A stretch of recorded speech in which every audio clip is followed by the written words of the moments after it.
चलिए बेटा, अब क्वेश्चन नंबर 11 से शुरू करते हैं। If two tangents inclined at an angle of 60 degree are drawn to a circle of radius 3 centimetre, then the length of each tangent is equal to, हमें बताना कि क्या होगी लेंथ। ठीक, पहले आपको समझाने के एक सर्कल ड्रॉ कर लेते हैं। ये टेंजेंट ड्रॉ किए जो 60 डिग्री पर एक दूसरे को इंक्लाइंड कर रही है। ठीक है, अब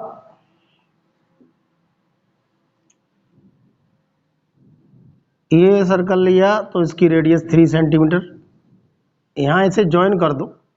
तो मैं यहां से ट्राइंगल ले लेता हूं, ट्राइंगल APO। ठीक, तो क्योंकि ये इसको दो इक्वल पार्ट्स में डिवाइड करता है इसलिए, और एंगल APO 90 डिग्री होगा, थ्योरम 10.1 ऑफ एक्सरसाइज 10।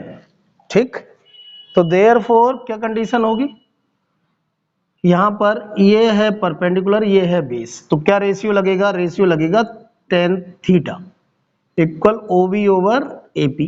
तो tan 30, OP की वैल्यू 3 सेंटीमीटर और AP भी हैव टू फाइंड। तो ये 1/√3, ये 3 सेंटीमीटर, AP इज इक्वल आ गया 3√3 सेंटीमीटर। देयरफॉर आपकी दोनों टेंजेंट AP और AQ इक्वल टू हो गई 3√3 सेंटीमीटर। ये आपका आंसर है। ठीक, तो करेक्ट ऑप्शन पर आप टिक लगा लो। आगे चलते नेक्स्ट क्वेश्चन पर। चलिए बेटा, नेक्स्ट क्वेश्चन है the area of a circle that can be inscribed in a square of radius 6 centimetre is. तब क्या करेंगे, यहां पर मैं एक स्क्वायर बना लेता हूं, थोड़ा आपको समझ में आएगा। एक स्क्वायर बनाया, इसमें एक सर्कल को इंस्क्राइब किया। इंस्क्राइब मीन्स होता है अंदर से सर्कल बनाना जो इंटरनली उसको टच करे। ये ABCD।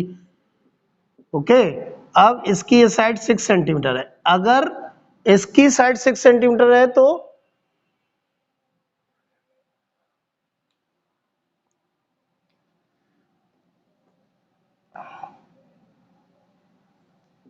इसकी साइड 6 सेंटीमीटर है,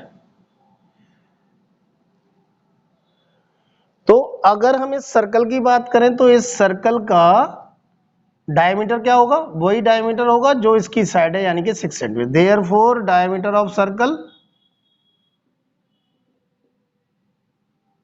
टू 6 सेंटीमीटर। देयरफॉर रेडियस कितनी हो जाएगी, 3 सेंटीमीटर। अब हमारे को इसका एरिया फाइंड करना है, तो एरिया ऑफ सर्कल का फॉर्मूला क्या होता है, πr²। वैल्यू डालो, सॉल्व करो, आंसर आएगा, है ना।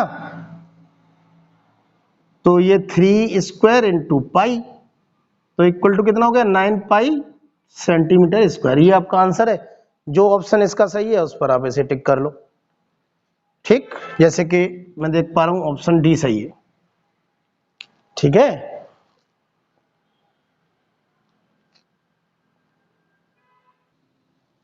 चलिए बेटा, नेक्स्ट क्वेश्चन है, वो कह रहा है कि the sum of the length breadth and height of a cuboid is 6√3 centimetre and the length of its diagonal is 2√3 centimetre. हमें total surface area of cuboid find करना है। अब बिकॉज अगर हम लेंथ ब्रेथ और हाइट को L, B और H suppose कर लें रेस्पेक्टिवली, तो कंडीशन बन रही है 6√3 सेंटीमीटर के इक्वल ये होगा। और डायगोनल का फॉर्मूला अगर आपको पता हो तो ठीक, नहीं पता हो तो होता है L² plus B² plus H² equal to 2√3। Okay, और इसे आप लिख सकते हो L² plus B² plus H² equal to 4। मैंने स्क्वायरिंग बोथ साइड किया, 4 3 या 12। ठीक, अब इस वाले को क्या करेंगे, स्क्वायरिंग बोथ साइड कर लेंगे। ये हो जाएगा L plus B plus H whole square and 6√3 का भी होल स्क्वायर। तो ये हो जाएगा L² plus B² plus H² equal plus 2LB BH plus HL। सबके आगे 2 होता है, कॉमन लिया है ना। 6 का 36 इंटू 3 108। इसकी वैल्यू है हमारे पास पहले से 12। ये 2LB BH और HL ही होता है इसका टोटल सरफेस एरिया।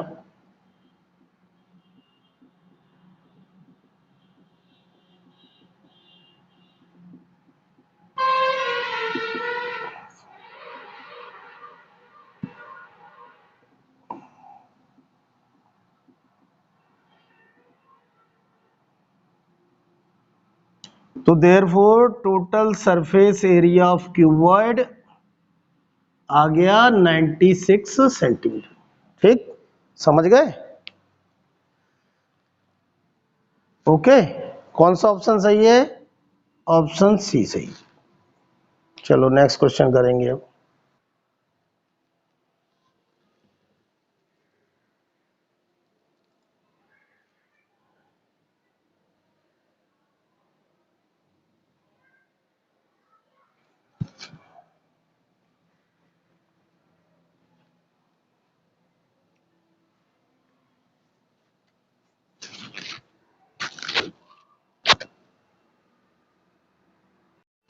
ठीक है, समझ लो इसको। If the difference of the mode and median, देखो ये वाला फॉर्मूला आपको पता होना चाहिए। Mode and median of the data is 24, then the difference of the median and mean is, हमारे को पता है कि mode is equal to 3 into median minus 2 into mean होता है। तो यहां से मैंने 3 इंटू मीडियन को दो पार्ट में डिवाइड कर लिया, एक लिख लिया मीडियन प्लस दूसरा लिख लिया 2 मीडियन। अब ये जो मीडियन है इसको मैं इधर से इधर लाया, माइनस कर दिया, यहां से 2 कॉमन लिया तो मीडियन माइनस मीन बचेगा। इसकी वैल्यू हमारे पास पहले से दे रखी है 24, 2 से इसे डिवाइड कर देंगे, आंसर आ जाएगा 12। और ये आपका ऑप्शन है बी, ये आपका सही है ऑप्शन। समझ गए? चलिए अगला करते हैं। देखिए बेटा, अगला क्वेश्चन है the number of revolution made by a circular wheel of radius 0.25 metre is rolling a distance of 11 kilometre is. तो सबसे पहले हम लिख लेते हैं इसका रेडियस। इसका रेडियस दे रखा है 0.25। थोड़ा सा आसान बनाइए, अपॉन 100 करिए, इक्वल टू हो जाएगा 1/4 मीटर। ठीक, अब यहां से अगर हम सरकमफेरेंस निकालें वो 2πr होता है। तो 2 इंटू 22/7 इंटू आर यानी कि 1/4। ये 2 टाइम्स कैंसिल, ये हो गया 11/7। ये आ गया इसका सरकमफेरेंस। अब बिकॉज डिस्टेंस जो है वो आपको दिया हुआ है 11 किलोमीटर। अब 11 किलोमीटर को आप मीटर में ही चेंज कर दो, 11 इंटू 1000, तो ये आ गया। अब बिकॉज नंबर ऑफ रेवोल्यूशन क्या होता है?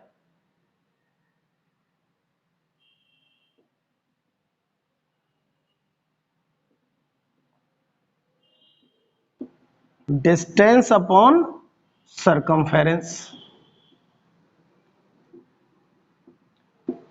ये आपका डिस्टेंस है और ये आपका सरकमफेरेंस है।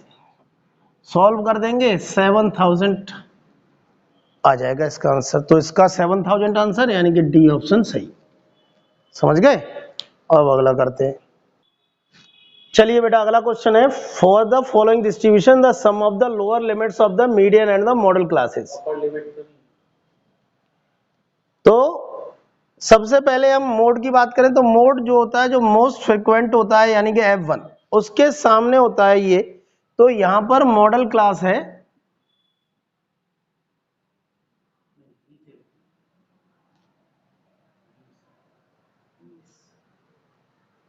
ओके, मॉडल क्लास है। अब तो वैसे हटाना पड़ेगा, है ना? Of the median and the model class. सबसे पहले मॉडल क्लास की बात करते हैं तो जो सबसे ज्यादा फ्रीक्वेंसी होती है वो होती है F1, उसके सामने होती है मॉडल क्लास। ये है मॉडल क्लास। तो मॉडल क्लास है 15 से 20, तो इसलिए इसकी जो लोअर लिमिट होगी वो क्या होगी? वो होगी 15। अब बिकॉज हमने इसको टोटल किया हुआ है n इक्वल टू 66, तो n/2 करेंगे तो 66/2 इक्वल टू 33। अब अगर हम इसमें चेक करें तो ये होगा, तो उसके अकॉर्डिंग मीडियन क्लास होगी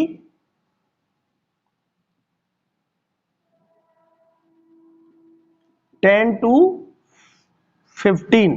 देयरफॉर इसकी लोअर लिमिट क्या होगी? 10।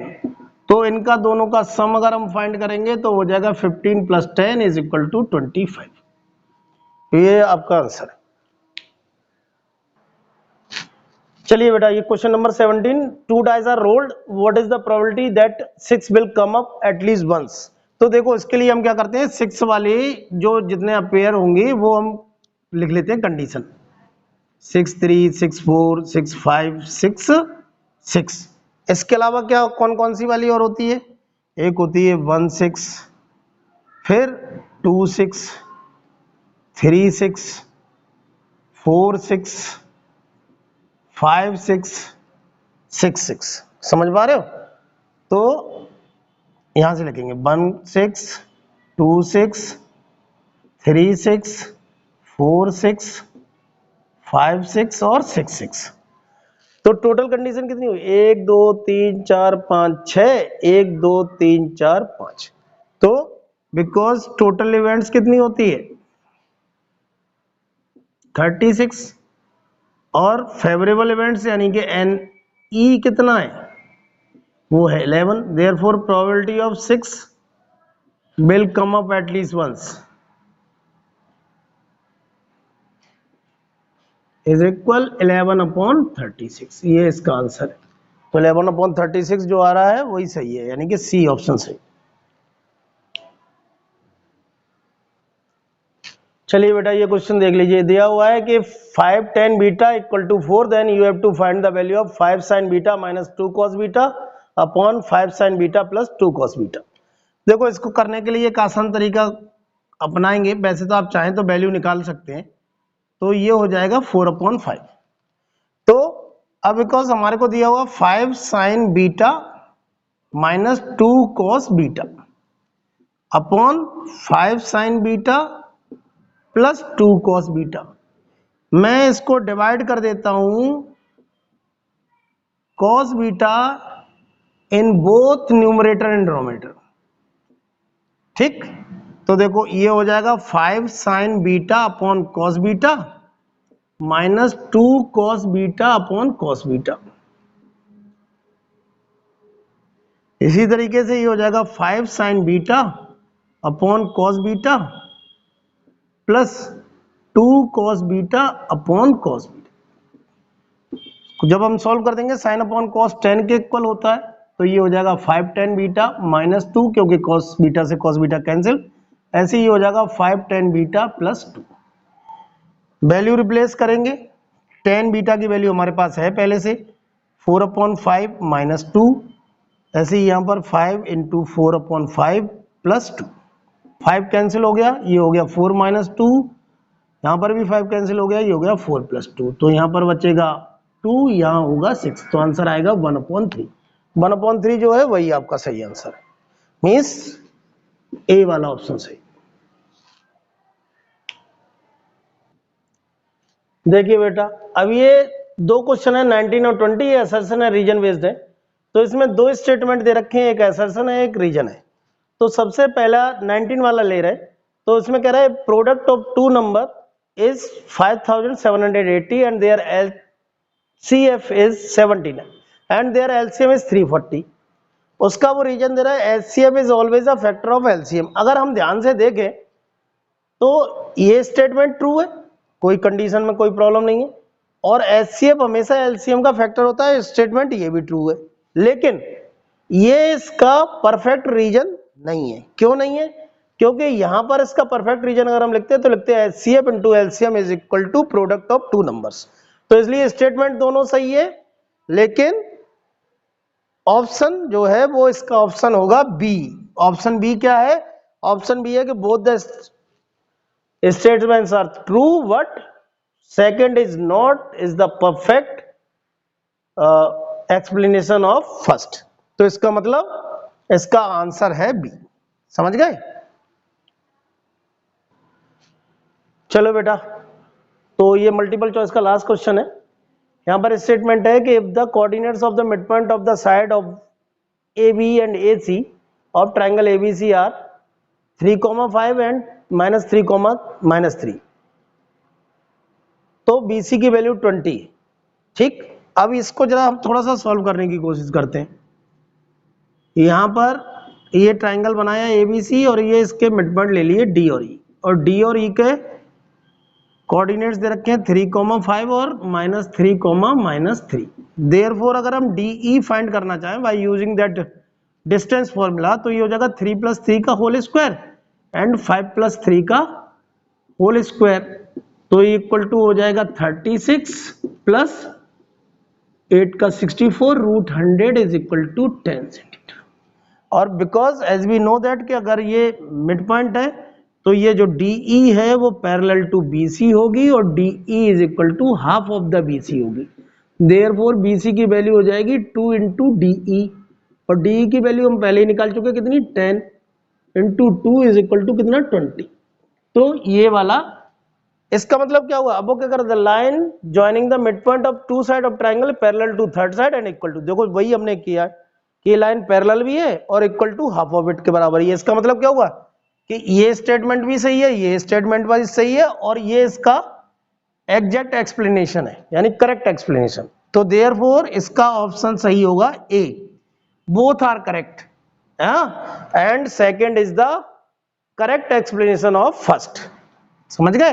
तो यहां तक आपके एमसीक्यू खत्म हुए। अब इसके बाद शॉर्ट आंसर टाइप क्वेश्चन 1 शुरू करेंगे, उसके बाद short answer type question number 2, फिर लॉन्ग आंसर टाइप, फिर उसके बाद केस बेस्ड स्टडी।